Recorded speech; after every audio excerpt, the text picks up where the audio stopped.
unidade de conservação ela é criada dentro de uma estratégia, dentro de um plano. Ela não é algo isolado. E essa ainda mais, que é um processo que vem desde 2005, passando por inúmeras audiências públicas, mobilizando centenas e centenas de pessoas e que vinha sendo um processo trabalhado ombro a ombro com o governo do Estado. Tanto é que 2 dessas unidades de conservação estão sendo encaminhadas para serem criadas pelo governo federal e 2 delas seriam criadas pelo próprio governo do Estado.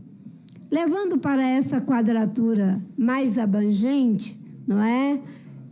As unidades de conservação, elas têm um papel estratégico na proteção, no uso sustentável da biodiversidade, nos serviços ecossistêmicos que elas prestam e, portanto, as metas de criação de unidade de conservação estão dentro de uma estratégia bem mais ampla.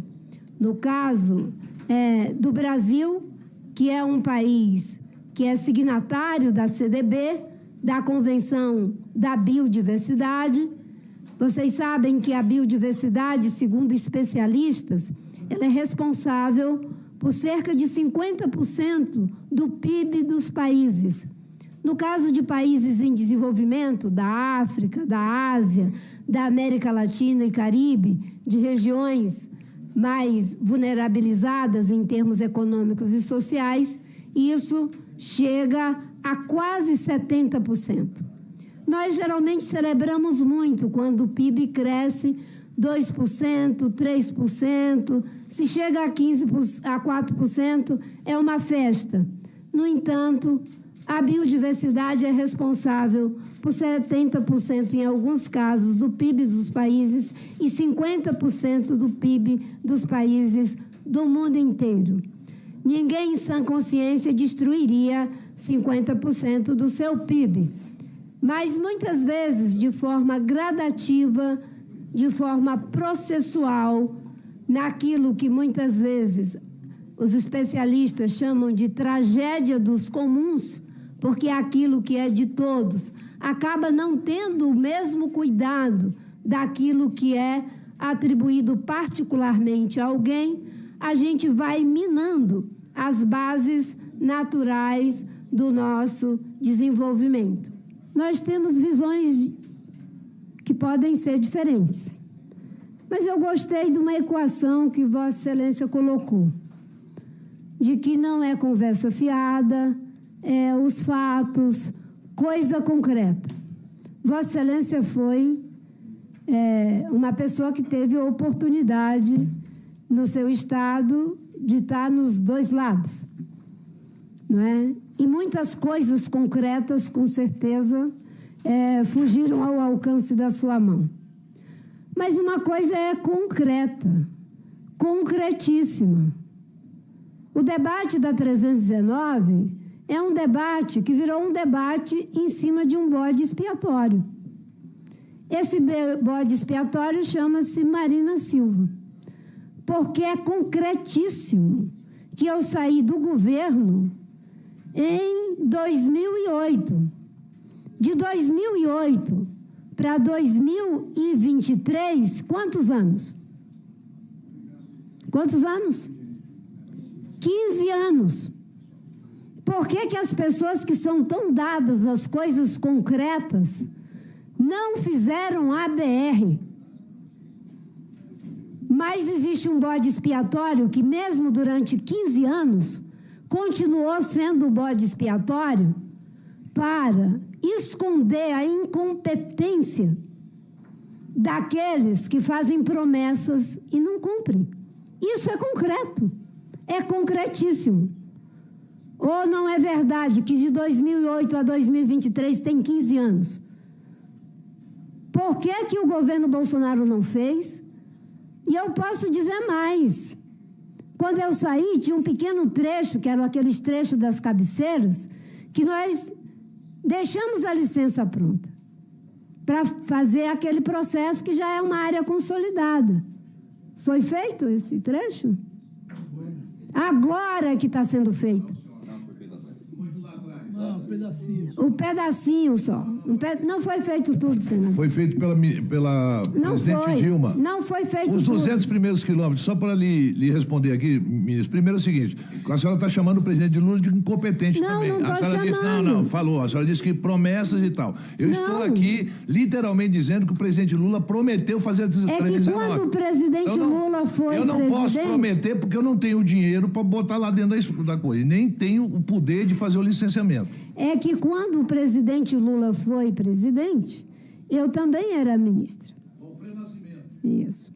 E ele era o ministro do transporte, certo? E depois outros, durante esses 15 anos, não fizeram.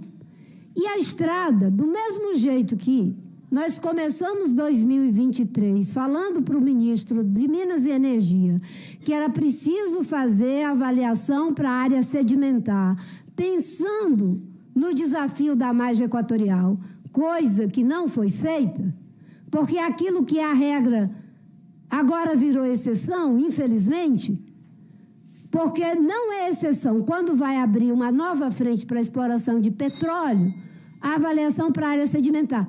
No caso da estrada, levei pessoalmente a proposta para o ministro do Transporte de que a gente deveria fazer a avaliação ambiental estratégica para a BR-319 para pensar a governança.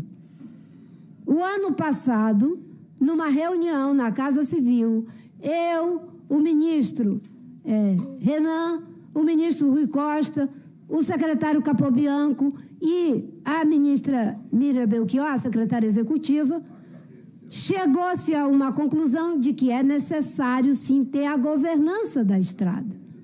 Exatamente para evitar que esses 400 quilômetros, que só com o anúncio da estrada, o desmatamento aumentou 119%. Aumentou. É os dados que o IBAMA, que o DT, que o INPA... Não faça essa maldade, ministra.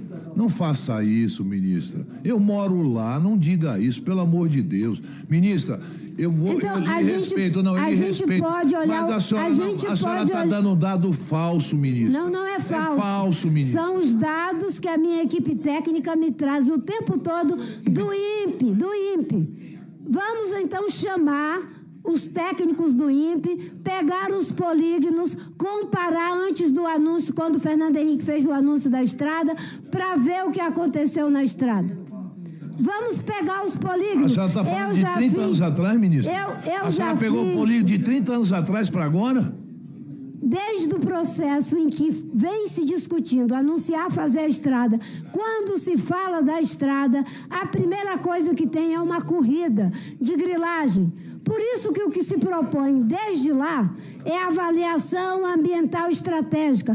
Qual é o problema de fazer? Qual é o problema de ter governança? Se é para passar apenas os carros, não vai impactar nenhuma margem e outra, qual é o problema de fazer? Nós estamos propondo desde sempre. Por que não faz? Agora o ministro Renan está trabalhando para fazer. Porque é isso que dá segurança aos empreendimentos. Essa discussão está posta desde sempre.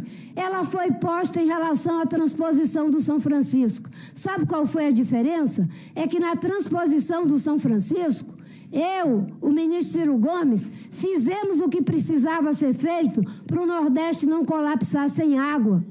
Fizemos as regras que precisavam ser feitas, não ficou brigando contra elas. No caso da 319, é a mesma coisa. Isso é muito concreto. Não é questão ideológica. Desmatamento é objetivo.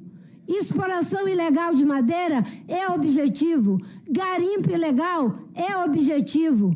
E o IBAMA, o ICMBio, a Polícia Federal, a PRF entraram lá na área Yanomami e nós conseguimos reduzir em mais de 90% o que estava acontecendo ali, e foi graças ao presidente Lula. É que o presidente Lula ele quer as duas coisas, como ele sempre diz, e eu também digo. Não é só dizer o que não pode ser feito, é como pode ser feito. E nós estamos dizendo que, para fazer, precisa da avaliação ambiental estratégica.